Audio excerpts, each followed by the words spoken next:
Want to stop people from knowing when you've read their messages? We're here to help.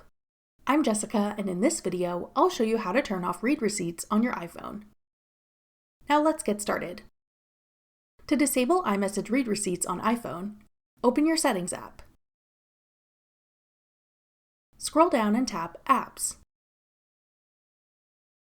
Then select Messages. Scroll down to find the Send Read Receipts option. Then tap the switch to disable this feature. When the switch turns gray, read receipts are turned off. That's all it takes to disable read receipts on iPhone.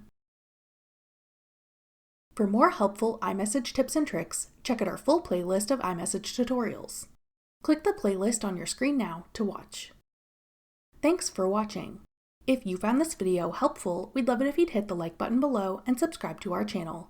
We put out great new tech tutorials like this one every day.